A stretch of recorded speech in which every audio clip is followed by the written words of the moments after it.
Welcome all. Today we will discuss about 8051 assembly language programming and also data types and directives, time delay and input output port programming. In this module, embedded programming also there.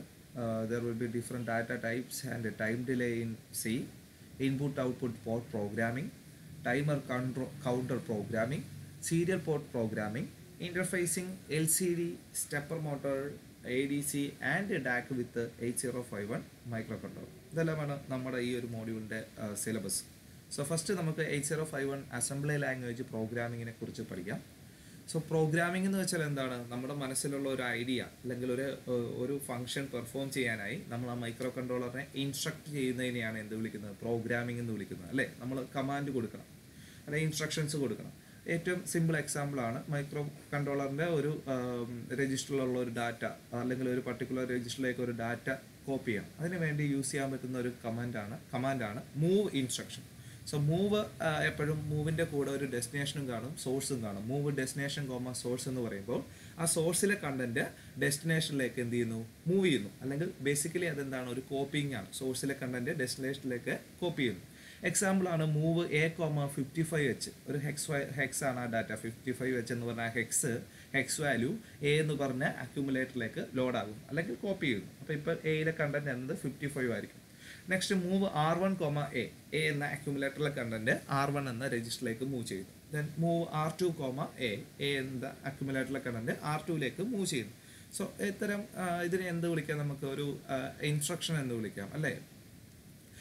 Basically പണ്ട് നമ്മൾ programme ചെയ്യുമ്പം assembly language നമ്മൾ ചെയ്യുമ്പം നമ്മൾ basically HECS ആയിട്ട് തന്നെയായിരിക്കും, ഒരു machine language ആയിട്ട് തന്നെയാണ് നമ്മൾ പണ്ടൊക്കെ പ്രോഗ്രാം ചെയ്തുകൊണ്ടിരിക്കുന്നത്. സോ മെഷീൻ ലാംഗ്വേജ് എന്ന് വെച്ചാൽ it's A combination of zeros and one. But അത് ആ ഒരു പ്രോഗ്രാമർക്ക് അത് ഐഡൻറ്റിഫൈ ചെയ്യാനും അതിൻ്റെ എററൊക്കെ കണ്ടുപിടിക്കാനും എറർ വരും, മിക്കപ്പോഴും എററൊക്കെ വരും. അത് വലിയ ഒരു ബുദ്ധിമുട്ടായിരുന്നു.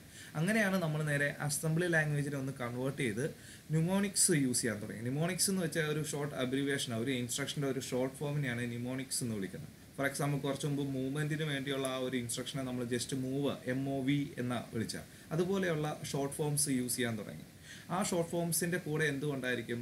ഡാറ്റാസ് ടു ബീൻ ഓപ്പറേറ്റഡും കൂടി കാണും. So assembly language is referred to as a low level language. It deals directly with the internal structure of CPU. CPUവിൻ്റെ ഇൻറ്റേർണൽ സ്ട്രക്ചറുമായിട്ട് ഡയറക്ട്ലി ഒരു കമ്മ്യൂണിക്കേഷൻ എന്തിനുണ്ടായിരിക്കും? ഈ അസംബ്ലി ലാംഗ്വേജിന് ഉണ്ടായിരിക്കും. അസംബ്ലി ലാംഗ്വേജ് എന്ന് വെച്ചാൽ ബേസിക്കലി എന്താണെന്ന് ഞാൻ പറഞ്ഞു, ഇറ്റ്സ് കണ്ടെയ്നിങ് ഇൻസ്ട്രക്ഷൻ. അതിനകത്ത് എന്തുണ്ടായിരിക്കും? ഇൻസ്ട്രക്ഷൻസ് ഉണ്ടായിരിക്കും.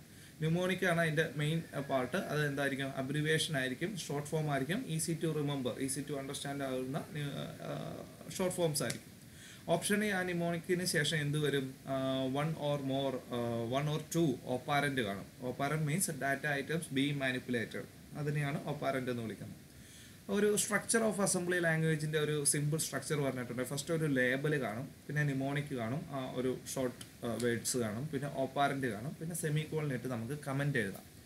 ഫോർ എക്സാമ്പിൾ ആണ് ഒരു സ്ട്രക്ചർ ORG0H. അതെന്ന് വെച്ചാൽ ORG എന്ന് വെച്ചാൽ ഒറിജിനാണ്. ആ ഒരു പ്രോഗ്രാമിൻ്റെ ഒറിജിൻ കാണിക്കാനാണ് ORG യൂസ് ചെയ്യുന്നത്. ORG0H എന്ന് കൊടുക്കുമ്പോൾ അവിടുത്തെ സ്റ്റാർട്ടിംഗ് ലൊക്കേഷൻ എന്നത് എന്താണ്? 0 ആണ്. അതിനുശേഷം എന്ത് കൊടുക്കുക? Move R5,25H. സോ 25 എന്ന് പറഞ്ഞ ഹെക്സ് വാല്യൂ R5 എന്ന് പറഞ്ഞ രജിസ്റ്ററിലേക്ക് ലോഡ് ആകുന്നു. അതിനുശേഷം മൂവ് R7,34H. 34 എന്ന് പറഞ്ഞ ഹെക്സ് വാല്യൂ R7ലേക്ക് ലോഡ് ആകുന്നു. അതിനുശേഷം മൂവ് A,0. സോ അക്യുമുലേറ്ററിൽ എന്ത് വരും? 0 വരും. അതിനുശേഷം നമ്മൾ ആഡ് A,R5. R5ൽ ഓൾറെഡി 25 ഉണ്ടായിരുന്നു. ആ 25 എന്ത് അക്യുമുലേറ്ററുമായിട്ട് ആഡ് ചെയ്ത് ആ റിസൾട്ട് എവിടെ സ്റ്റോർ ചെയ്യും? അക്യുമുലേറ്ററിൽ തന്നെ. അതിനുശേഷം ആഡ് A,R7. സോ R7ലെ കണ്ടന്റ് AUമായിട്ട് ആഡ് ചെയ്ത് റിസൾട്ട് എയിലിരിക്കും. അതിനുശേഷം ആഡ് A,12 എന്ന് പറഞ്ഞ ഡാറ്റ അക്യുമുലേറ്ററുമായിട്ട് സ്റ്റാർട്ട് ചെയ്യും. അതിനുശേഷം ഹിയർ jump ഹിയർ എന്ന് വെച്ചാൽ ആ ഒരു ലൂപ്പിൽ തന്നെ കണ്ടിന്യൂ ചെയ്യാൻ വേണ്ടി jump ഹിയർ. അതിനുശേഷം എൻഡ് ചെയ്യുക, എൻഡ് കമാൻഡ് കൊടുക്കും. Okay, then assembling and running. എങ്ങനെയാണ് നമ്മൾ ഈ അസംബ്ലി ലാംഗ്വേജ് എഴുതിയിട്ടുള്ള ആ ഒരു പ്രോസസ്സ്, അതുപോലെ അതിനെ എങ്ങനെ റൺ ചെയ്യുക, അങ്ങനെയുള്ള കാര്യങ്ങളാണ് അടുത്ത് നമ്മൾ നോക്കുന്നത്. അതിൻ്റെ ആദ്യത്തെ സ്റ്റെപ്പ് എന്നത് first we use an editor. നമുക്ക് ടൈപ്പ് ചെയ്യാൻ വേണ്ടി ഒരു എഡിറ്റർ വേണം. മെനി എക്സലൻറ്റ് എഡിറ്റർ അതുപോലെ വേർഡ് പ്രോസസ്സർ എല്ലാം അവൈലബിൾ ആണ്, which can create and edit the program. Notice that the editor must be able to produce an ASCII file. Every editor should produce an ASCII file. അതൊന്ന് ഓർത്തോണം. For many assembler, the file name follow the usual DOS conventions. DOS ആയിട്ടാണ് file name many ഇതിൽ വന്നത്. But the source file has the extension .asm or src. Source file എന്തായിരിക്കണം? asm src ഫോർമാറ്റിലായിരിക്കണം, depending on which assembly language is used. Okay, then അതിൻ്റെ രണ്ടാമത്തെ step, അപ്പോൾ നമുക്ക് ASM അല്ലെങ്കിൽ SRC ഫോർമാറ്റ് കിട്ടി. അതിനുശേഷം രണ്ടാമത്തെ സ്റ്റെപ്പ് എന്ന് വെച്ചാൽ the ASM source file containing the program code created in step 1. ആദ്യത്തെ സ്റ്റെപ്പിൽ നമ്മൾ ക്രിയേറ്റ് ചെയ്ത ASM ഫയലിനെ എങ്ങോട്ട് കൊടുക്കണം? 8051ൻ്റെ അസംബ്ലറിലേക്ക് കൊടുക്കണം. ഈ അസംബ്ലർ എന്ത് ചെയ്യുമെന്ന് വെച്ചാൽ ഈ ASM ഫയലിനെ മിഷൻ കോഡഡ് ആയിട്ട് കൺവേർട്ട് ചെയ്യും. ആ മിഷൻ കോഡഡ് ഫയലിനകത്ത് രണ്ട് കാര്യങ്ങളുണ്ടായിരിക്കും. ഒരു ഒബ്ജക്റ്റ് ഫയലും ഉണ്ടായിരിക്കും, ലിസ്റ്റ് ഫയലും ഉണ്ടായിരിക്കും.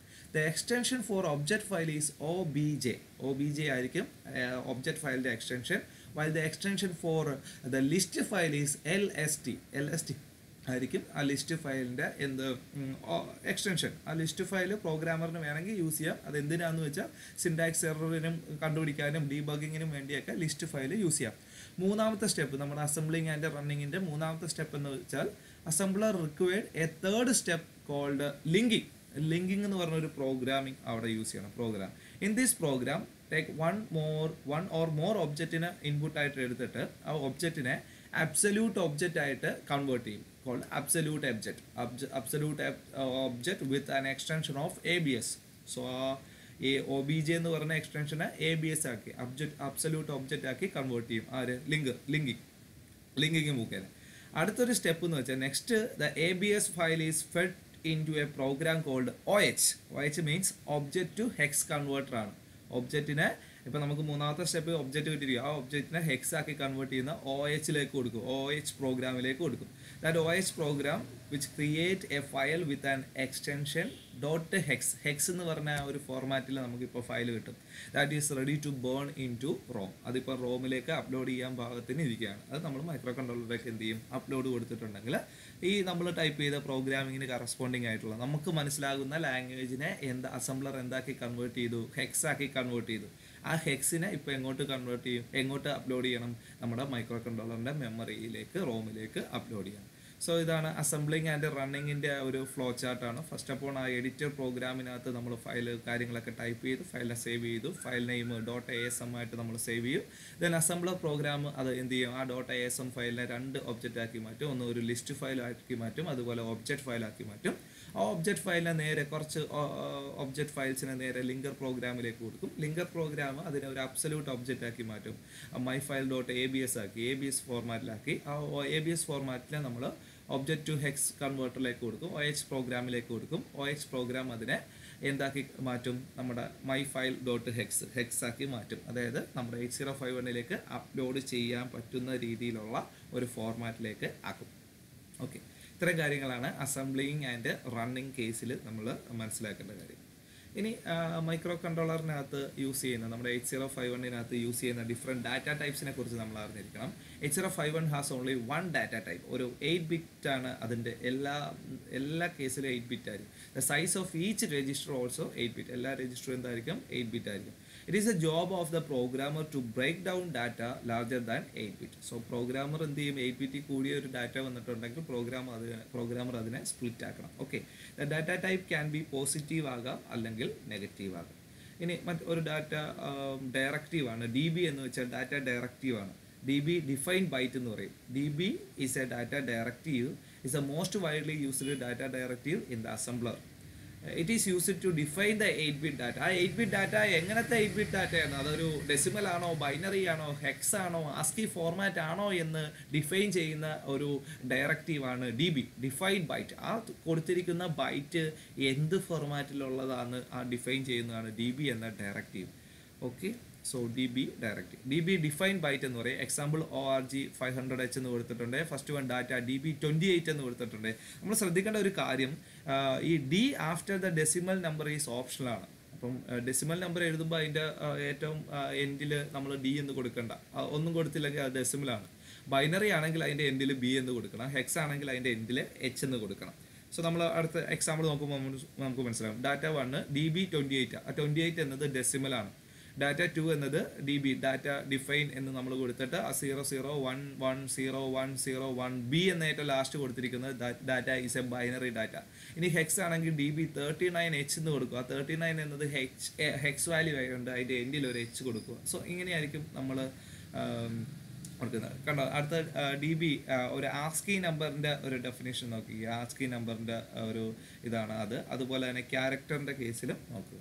ഓക്കെ, സോ അടുത്ത് നമുക്ക് മനസ്സിലാക്കേണ്ട അസംബ്ലർ ഡയറക്റ്റീവ്സ് ഇതിനെ കുറിച്ചാണ്. അസംബ്ലർ ഡയറക്റ്റീവിലെ മറ്റൊരെണ്ണം ORG എന്ന് വെച്ചാൽ ഒറിജിനാണ്. ഒരു പ്രോഗ്രാമിൻ്റെ തുടക്കത്തിനെ കാണിക്കാൻ വേണ്ടിയാണ് ORG എന്ന് പറഞ്ഞ അസംബ്ലി ഡയറക്റ്റീവ് യൂസ് ചെയ്യുന്നത്. ORG is the directive is used to indicate the beginning of the address. ആ ഒരു പ്രോഗ്രാമിൻ്റെ തുടക്കത്തിനെ കാണിക്കാൻ വേണ്ടിയാണ് ORG യൂസ് ചെയ്യുന്നത്.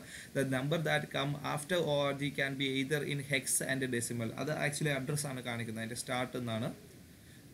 Okay, if the number is not followed by H, it is decimal and the assembler will convert it to hex ആക്കി മാറ്റിക്കോളും. മറ്റൊരു assembler directive ആണ് end. അതെന്താ, ആ ഒരു പ്രോഗ്രാമിൻ്റെ ഏറ്റവും ഒരു അവസാനം എന്ന് കാണിക്കുന്നത്, അല്ലെ അതിൻ്റെ എൻഡ് കാണിക്കാൻ വേണ്ടിയാണ്. This indicate the assembler the end of the source, ആ സോഴ്സ് ഫയലിൻ്റെ എൻഡ് എന്ന് കാണിക്കാം. The end directive is the last line of an 8051 program. That's the code. Any after this end അവിടെ എന്തില്ല, കോഡില്ല എന്നാണ് അതിൻ്റെ ഒരർത്ഥം.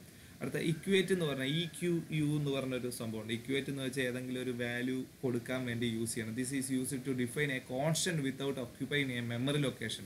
അത് വേറെ എവിടെ ഒന്നും സേവ് ചെയ്യാണ്ട് ഡയറക്ട്ലി ഒരു വേരിയബിളിലേക്ക് നമുക്ക് ഒരു കോൺസ്റ്റന്റ് ഫീഡ് ചെയ്യാം. So EQ directive does not set aside a storage for a data item but associated with a constant value with a data label. So ഒരു കോൺസ്റ്റൻറ്റിനൊക്കെ വാല്യൂ കൊടുക്കാൻ വേണ്ടിയാണ് EQ യൂസ് ചെയ്യണത്. ഓക്കെ, സോ അത് നമ്മൾ first പ്രോഗ്രാമിൻ്റെ ടോപ്പിൽ തന്നെ ഒരു വേരിയബിളിന് ഇക്വേറ്റ് ചെയ്തൊരു വാല്യൂ കൊടുത്തിട്ടുണ്ടെങ്കിൽ ആ വേരിയബിൾ എവിടെയൊക്കെ യൂസ് ചെയ്തിട്ടുണ്ടെങ്കിലും എന്ത് ചെയ്യും, ആ വാല്യൂ അവിടെ ചെന്നോളും. ഇനി നമ്മൾ 8051 ഡിഫറെൻറ്റ് ടൈം ഡിലേനെ കുറിച്ച് നമുക്ക് മനസ്സിലാക്കണം. Different time delay for various 8051 chip. CPU executing an instruction takes a certain number of ഒരു ഇൻസ്ട്രക്ഷൻ എക്സിക്യൂട്ട് ചെയ്യുമ്പോൾ ഒരു certain number of times എടുക്കും, അല്ല certain number of clock cycle എടുക്കും CPU. These are referred to as machine cycle. ആ എടുക്കുന്ന ആ സമയത്തിന് എന്ത് വിളിക്കാം, മെഷീൻ സൈക്കിൾ. സോ ഒരു ഇൻസ്ട്രക്ഷൻ എക്സിക്യൂട്ട് ചെയ്യുമ്പോൾ CPU എടുക്കുന്ന ആ നമ്പർ ഓഫ് ക്ലോക്ക് സൈക്കിളിനെ എന്ത് വിളിക്കാം, നമുക്ക് മെഷീൻ സൈക്കിൾ എന്ന് വിളിക്കാം. The length of machine cycle depends on the frequency of the crystal oscillator connected to 8051. നമ്മൾ 8051 പിൻ സ്ട്രക്ചറൊക്കെ പഠിച്ചപ്പോൾ അതിന് ക്രിസ്റ്റൽ ഓസിലേറ്റർ കണക്ട് ചെയ്യുന്ന കാര്യമൊക്കെ പറഞ്ഞു. അപ്പോൾ ഒരു 8051 എന്ത് മെഷീൻ സൈക്കിൾ ആരെ ഡിപ്പെൻഡ് ചെയ്യും, അതിലേക്ക് കണക്ട് ചെയ്തിരിക്കുന്ന ക്രിസ്റ്റൽ ഓസിലേറ്ററിൻ്റെ ഫ്രീക്വൻസിനെ ഡിപ്പെൻഡ് ചെയ്തിരിക്കും, അല്ലേ. In original 8051 one machine cycle last 12 oscillator period. ഒരു machine cycle 12 oscillator period execute ചെയ്യും. ഒരു ക്വസ്റ്റ്യൻ നോക്കിയേ, find the period of machine cycle for 11.0592 megahertz crystal frequency. അതിൻ്റെ സൊല്യൂഷൻ എന്നത് 11.0592 എത്ര കൊണ്ട്, ഓസിലേറ്റർ പീരീഡ് എത്രയാണ്, 12 അപ്പോൾ 12 കൊണ്ട് ഡിവൈഡ് ചെയ്യും. അപ്പോൾ നമുക്ക് 921.6 kHz എന്ന് കിട്ടും. അതിനെ മെഷീൻ സൈക്കിളിലേക്ക് കൺവേർട്ട് ചെയ്യണമെന്നുണ്ടെങ്കിൽ ആ കിട്ടിയ വാല്യൂവിനെ 1/, എടുത്താൽ മതി. സോ 1/921.6 അത് എത്ര കിട്ടും, 1.085 മൈക്രോ സെക്കൻഡ് എന്ന് കിട്ടും. സോ അവിടെ അപ്പം അവിടുത്തെ പീരീഡ് ഓഫ് മെഷീൻ സൈക്കിൾ എത്ര കിട്ടി, 1.085 മൈക്രോ സെക്കൻഡ്. അപ്പോൾ 11.059 മെഗാഹെർട്സിൻ്റെ ക്രിസ്റ്റൽ ഫ്രീക്വൻസി ആണെങ്കിൽ അവിടുത്തെ പീരീഡ് ഓഫ് മെഷീൻ സൈക്കിൾ എന്നത് 1.085 മൈക്രോ സെക്കൻഡ് ആയിരിക്കും. അത്രയും മൈക്രോ സെക്കൻഡ് ആയിരിക്കും. ഓക്കെ, ഇനി time delay for various operations of 8051. Move R3, #55H അല്ലെ 55 എന്നൊക്കെ കൊടുത്തിട്ടുണ്ടെങ്കിൽ അത് അവിടെ മെഷീൻ സൈക്കിൾ 1 മെഷീൻ സൈക്കിൾ ആയിരിക്കും മൂവിന് അതിനൊക്കെ എടുക്കണം. അപ്പം 1 ഒരെണ്ണത്തിൻ്റെ വാല്യൂ എത്രയാണ്, കഴിഞ്ഞ പ്രാവശ്യം കണ്ടുപിടിച്ചു, ഇതിൽ കണ്ടുപിടിച്ചു. മെഷീൻ സൈക്കിൾ എത്രയാണ്, 1.085 എന്ന് കിട്ടി നമുക്ക്. അപ്പം ഒരെണ്ണത്തിൻ്റെ വാല്യൂ കൊണ്ട് മൾട്ടിപ്ലൈ, എത്ര മെഷീൻ സൈക്കിൾ ഉണ്ടെന്ന് നോക്കുക, അതിനെ മൾട്ടിപ്ലൈ ചെയ്താൽ മതി. അപ്പം നമുക്ക് എന്ത് കിട്ടും, find how long it take to execute instruction, അതിൻ്റെ പീരീഡ് കിട്ടും. അപ്പം നമുക്ക് 1 മൂവൊക്കെ 1 എടുക്കുള്ളൂ. അപ്പം 1 ഒരെണ്ണത്തിൻ്റെ വാല്യൂ എത്രയാണ് അത്. ഓക്കെ, അടുത്തത് രണ്ടാമത്തെ കേസിൽ DEC R3ക്കും 1 മെഷീൻ സൈക്കിൾ എടുക്കും. അപ്പോൾ 1 ഒരെണ്ണത്തിൻ്റെ വാല്യൂ കൊണ്ട് മൾട്ടിപ്ലൈ ചെയ്യുമ്പോൾ നമുക്ക് അതിൻ്റെ ടൈം ടു എക്സിക്യൂട്ട് കിട്ടും. ഓക്കെ, സോ 4 മെഷീൻ സൈക്കിളൊക്കെ എടുക്കുകയാണെങ്കിൽ 4 ഒരു മെഷീൻ സൈക്കിളിൻ്റെ വാല്യൂ കൊണ്ട് നമുക്ക് മൾട്ടിപ്ലൈ ചെയ്യണം. ഫോർ എക്സാമ്പിൾ MULAB എന്നൊക്കെ പറയുമ്പോൾ മൾട്ടിപ്ലിക്കേഷൻ ആണ്. അത് 4 മെഷീൻ സൈക്കിൾ എടുക്കുക. അപ്പോൾ 4 ഇൻറ്റു 1 മെഷീൻ സൈക്കിളിൻ്റെ ടൈം പീരീഡ് കൊണ്ട് മൾട്ടിപ്ലൈ ചെയ്യുക. That will be 4 into 1.085 micro second. So 4.34 micro second കിട്ടും. ഓക്കെ ഓക്കെ സോ ഇങ്ങനെയുള്ള കാര്യങ്ങളാണ് നമുക്കിവിടെ പഠിക്കേണ്ടത്. അടുത്ത് നമ്മൾ ഇനി പഠിക്കാൻ പോകുന്നത് ടൈം ഡിലേ ഫോർ വേരിയസ് 8051 ചിപ്സിൻ്റെ തന്നെ ഡിലേ കാൽക്കുലേഷനാണ്. എങ്ങനെ നമുക്ക് ഡിലേ കാൽക്കുലേറ്റ് ചെയ്യാന്നുള്ള ഒരു സെക്ഷനിലേക്കാണ് അടുത്ത് നമ്മൾ പോകാൻ പോകുന്നത്. അതിൻ്റെ കുറച്ച് പ്രോബ്ലവും കാര്യങ്ങളുമാണ് അടുത്ത് നമുക്ക് പഠിക്കാനുള്ളത്. ഓക്കെ